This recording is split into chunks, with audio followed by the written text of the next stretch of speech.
this enormous data influx, how would you advise students of economics to decipher the data? I think the main thing is to forget that there is data and to understand why behind the data. Where is the data coming from?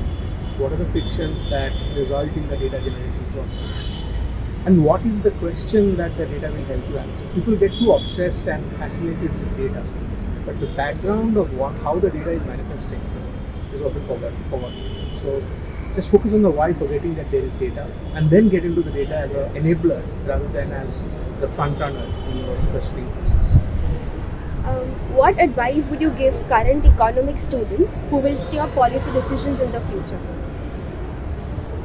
Personally, I think economics cannot stay away from questions that connect with moral responsibility towards society. So just advising on profit making or utility maximization without implications of that for society at large is potentially problematic for tomorrow's world. So current economists should try to think about using today's models in economics towards broader social welfare goals, is my advice for them. What would be the key features distinguishing the best economists of tomorrow?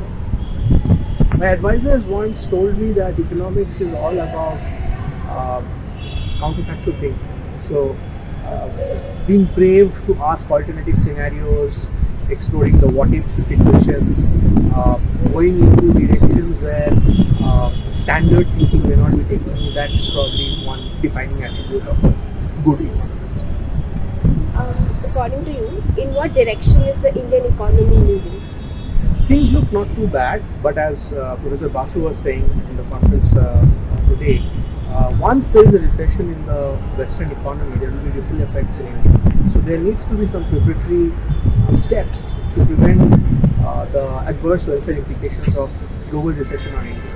But overall, if you look at the geopolitical situation, there is a somewhat weakened West, weakened Russia, a weakened China, and when people say that India's time has come, I think that is probably true. But the question is, will there be evidence-based policy making and intelligent, smart actions going forward to take advantage of India's situation?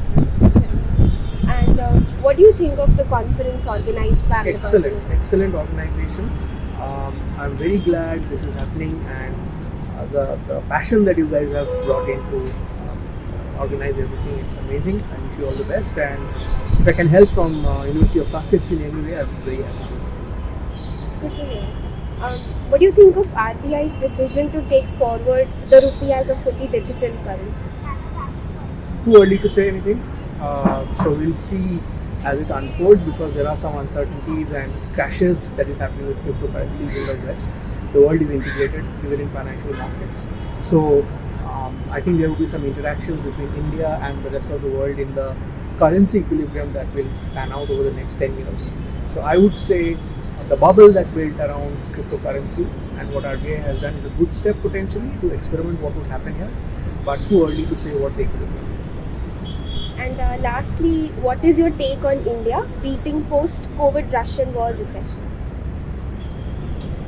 As I said, I think I'm optimistic about India, but India also has to think about using its enormous human capital and innovation advantages to solve some pressing problems like inflation, like unemployment, which is staring us at the face.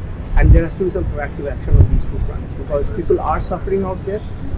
Gas cylinder prices are an order of magnitude higher. Unemployment is causing all kinds of social frictions, and it's important for India to take advantage of the inflection point that it is at and take care of the base of the pyramid. Otherwise, the inequality implications of that for India and the advantage that it may have at this point in time may actually be away. So I look forward to policy making taking care of it.